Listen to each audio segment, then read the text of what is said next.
Hey guys, Dr. Ben here, F8 Well Centers. I'm going to talk about statins today. I'm going to talk about what you can actually do to prevent cardiovascular risk, because we know the research shows that even taking a statin really doesn't do a lot for that cardiovascular risk, heart attack risk, any of those things. But there's some new guidelines that have come out in Europe that all the docs in the field that have been prescribing statins for years are like, oh my gosh, this is going to set us back. But really, let's get into what statins actually do, what they're used for, and the physiology, and what you can actually do to prevent some cardiovascular disease as well. So welcome everybody. Pop down below where you guys are watching from. Love to see that all over the country, all over the world. We see patients and other people jumping on and giving a shout out. So let me know if you've had a statin. Let me know if you've had a loved one that have been on a statin, and also if you've had any side effects, because that's what one of the big things that we're looking at here is this: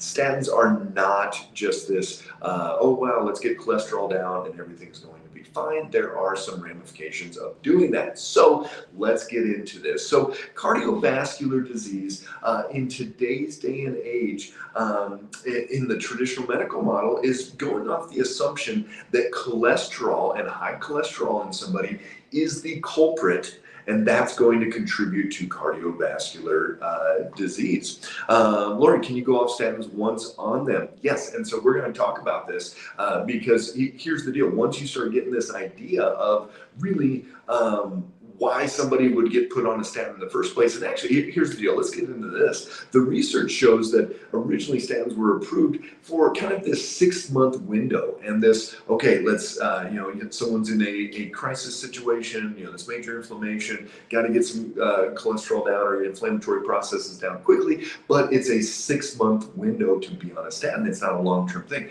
Kind of like an antidepressant. If somebody's in a really bad place, in an antidepressant short-term, okay, sure, maybe you'll go down that path. But any of you guys, if you know anybody that's been on an antidepressant for years, that is a big, big problem. I have a loved one on a statin 15 to 20 years. She is having memory issues now. This is the other thing where we're going to get into those side effects, where statins long-term are going to decrease fat in the brain, and they're going to decrease our cognitive ability, a lot of different things. Yeah, people are on them long term, because here's the deal. The assumption is, and I don't know if this is what the doctors are thinking, but I think that the assumption is that, okay, well, that person's not going to change their diet. That person's not going to do things differently, fix their blood sugar, lose weight, exercise more, all these things that need to happen. That person's probably not going to do it. So we'll just put them on a statin and call it good.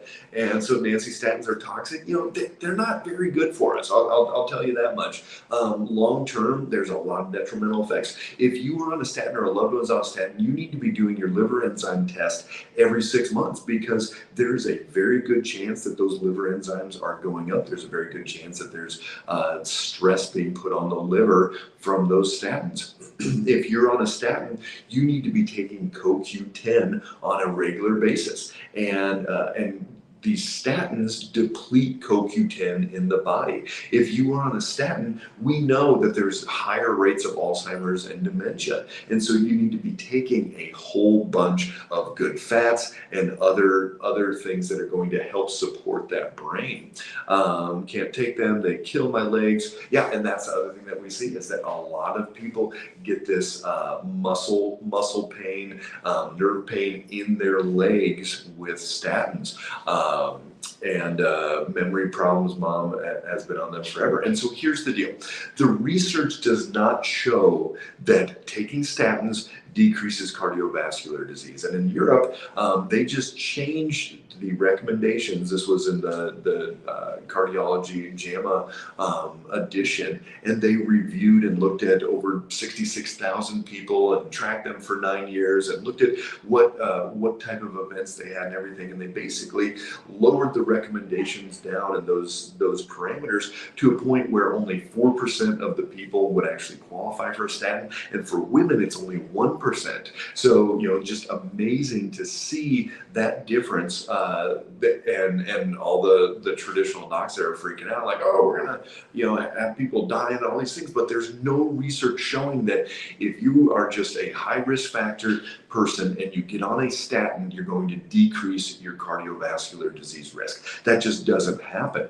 Potentially there's one or two studies that show if somebody's had a heart attack, had a cardiovascular disease event already, and then they get on a statin, there's a small percentage chance that might help.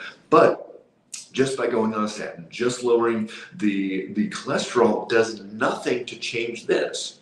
It does not change your blood sugar. It does not change your inflammation. It does not change the stress being put on your body. And so, number one reason why I see cholesterol and triglycerides go high is because somebody's blood sugar is high as well. And we'll see that blood sugar, if it's outside that 85 to 110 range, very, very likely long term that cholesterol is going to start going up. Also, it's creating this inflammatory cascade. I like, as a better indicator of potential cardiovascular disease, to look at C-reactive protein.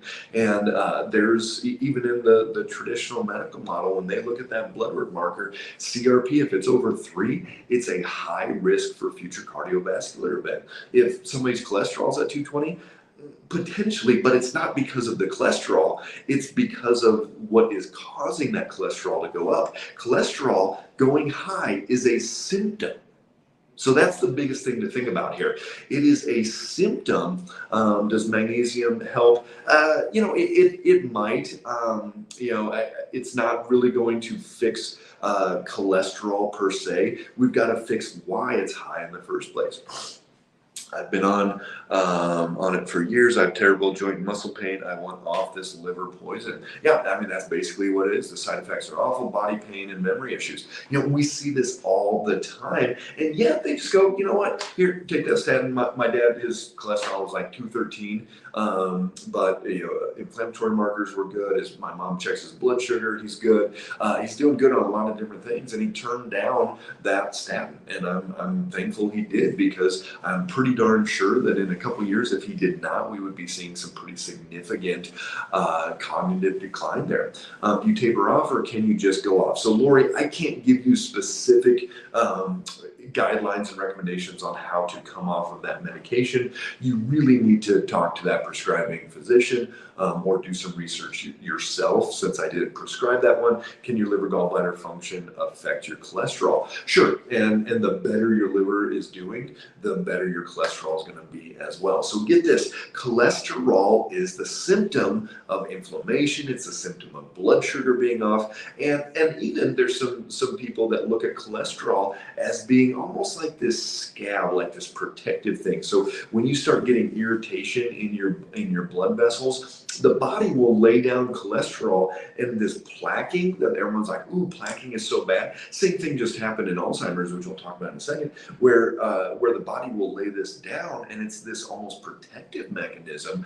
And so we look at cholesterol and go, oh, that must be because cholesterol is just high because you're just genetically make more cholesterol or whatever, but that's not the case. It's usually there as a protective. Just like with Alzheimer's, there just multiple reports have come out that decreasing the plaque in the brain with Alzheimer's does nothing to help the Alzheimer's symptoms, because even that plaquing in the brain is more of a protective thing. So you might actually be peeling off the scabs by lowering your cholesterol, lowering your plaque in the brain, and not fixing the why. And that's the beautiful part about this, is you've got to fix the why. And it starts with stabilizing your blood sugar between 85 and 110. If you guys have not registered for the blood sugar masterclass I'm putting on, it starts this coming Sunday. Brittany, you want to put a link down below for that one? This is basically my life work in blood sugar. I'm giving all you guys the information for free as much as I possibly can. This is a 5-part series, almost 1 hour each video, and I'm going to be just laying it out there. Everything: high blood sugar, low blood sugar, swings, what it does, which systems it affects, all of this information. So click that link. Brittany just put that in the comments down below, and click on that, register for that. You'll be getting emails on when that's coming and everything, but you'll have 24 hours to watch each one of those episodes. And I'm literally just throwing everything I have, everything I do with patients, with my kids, with my family, with my parents, everything put it out there and just give you guys as much information as possible.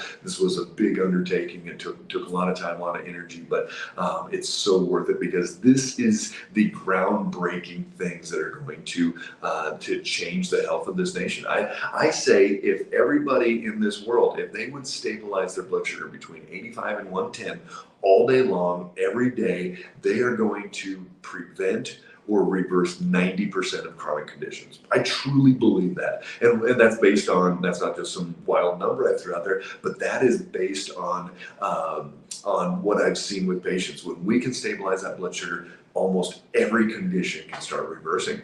Why are the providers not suggesting patients on statins take CoQ10 as a supplement as well? I've seen a couple primary care providers recommend that, but if you are on statin, if a loved one is on a statin, you need to be taking CoQ10, about 100 to 150 milligrams a day. You have to. It is depleting your CoQ10, which is what is going to be causing a lot of the muscle issues for so many people. Chrissy got registered. Awesome. Excited to see you on there. So, we know we've got to do CoQ10. Red yeast rice extract can be a good alternative as well. Working on nitric oxide to get that blood flow going can be really good as well. But remember, just by taking a supplement, hey, I'm going to get off statin and take a supplement instead. But if you don't change anything, you're not fixing the problem. And that's where you've got to come in with that blood sugar stabilization, start working on your inflammation. Is your inflammation coming from your gut, from your liver, from which systems, maybe a chronic infection? Why would the body be creating this inflammatory state in the first place? So that's really what we're looking at. Yes, Europe, good job, went down to lower the recommendations for statins for only 4% of the people, compared to, it's probably 60% right now of who would qualify. And so, I think that's great. And a lot of these docs are like, oh my gosh, I'm freaking out because now we're going to quit all this preventative that we're doing with taking statins. But, find me a study, show me research showing that unequivocally, we see if somebody takes statins, there's a significant decrease in the risk of cardiovascular disease. It's not out there. And maybe there's one, maybe you can find one, but try to prove me wrong. I have not seen that. And so for what do? Well, you've got to run that in-depth blood panel. If you have not had your blood work run lately, if you have not seen what your non-fasting insulin is, if you haven't seen your ferritin, if you haven't seen your GGT, all these markers that you need to run, click the link in the bio. You can schedule a calendar conversation with us. It's a discovery call, free. We'll sit down, talk to you about what that process looks like, no matter where you are in the country, whether you can get to one of our Colorado offices, Tennessee offices, or we can work with you remotely and drop ship that blood work anywhere in this country. We work with patients all over the world. So excited for you guys. And definitely, so again, Lori, find research showing that statins will prevent strokes. I guarantee you're not going to find it out there. And if you do, send it my way. I'd love to see it. But there is no proof that statins prevent strokes. I guarantee you everything else that you're doing can be that prevention. So love seeing you guys. Stay strong. Keep that body as vibrant as possible. You can't out-drug poor diet, poor lifestyle, all those things. You can't out supplement all of those things. You have to do it day in and day out. Do the work, be strong, and you're going to be the best you possible. Take care, guys.